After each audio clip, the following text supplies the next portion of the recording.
नमस्कार दोस्तों, एक बार फिर से आप सभी का बहुत बहुत स्वागत है। दोस्तों, आगे बढ़ने से पहले आप सभी से अनुरोध है, हमारे चैनल को आप सब्सक्राइब कीजिए, वीडियो को लाइक अवश्य कीजिए। दोस्तों, बात करेंगे बंगाल इलेक्शन की। पश्चिम बंगाल के अंदर अभी 4 राज्यों के साथ जो है विधानसभा चुनाव होने हैं।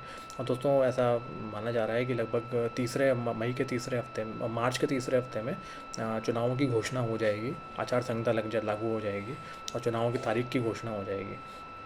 दोस्तों, बीजेपी जो है वो पूरा जोर लगा रही है पश्चिम बंगाल में इस बार, क्योंकि बीजेपी की सबसे बड़ी चुनौती ये है कि उसको असम और पुडुचेरी में अपनी सरकार बचानी है। इसके अलावा बाकी राज्यों में भी मजबूत प्रेजेंस देनी है, तमिलनाडु और केरल में। हालांकि वहाँ दिल्ली दूर है अभी, लेकिन पश्चिम बंगाल में दोस्तों बीजेपी जो है वो, तो कहते हैं ना, ये जो साउथ इंडिया को छोड़कर बाकी पूरी जगहों में से केवल एक पश्चिम बंगाल बच रहा है जहाँ पर बीजेपी अभी तक सत्ता में नहीं आ पाई है।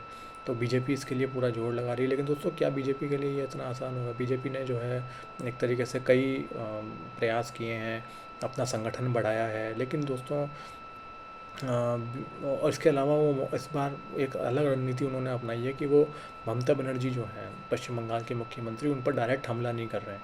मतलब व्यक्तिगत टिप्पणी नहीं कर रहे हैं, उनकी सरकार पर हमला कर रहे हैं। जैसे भ्रष्टाचार का मुद्दा उठा रहे हैं, इसके अलावा जो शिक्षक भर्ती घोटाला जो हुआ, इसके अलावा जो महिलाओं के विरुद्ध जो अत्याचार हो रहा है उसका मुद्दा उठा रहे हैं, और लॉ एंड ऑर्डर का मुद्दा उठा रहे हैं।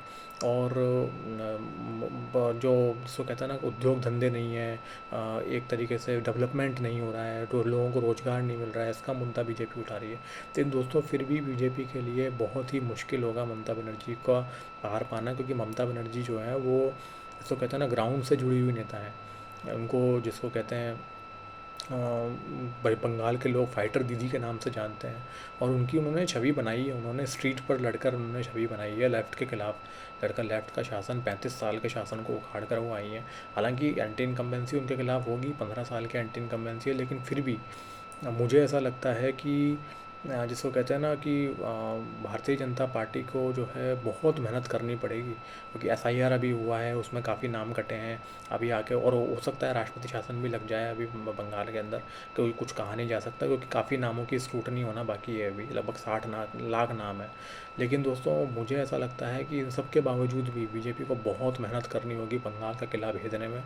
और बंगाल में पहली बार अपनी सरकार अगर बीजेपी को बनानी है, तो उनको ममता बनर्जी को की सर जो टीएमसी है उसको, जिसको कहते हैं ना, बहुत बड़े मार्जिन से हराना पड़ेगा, तब जाके ये संभव होगा।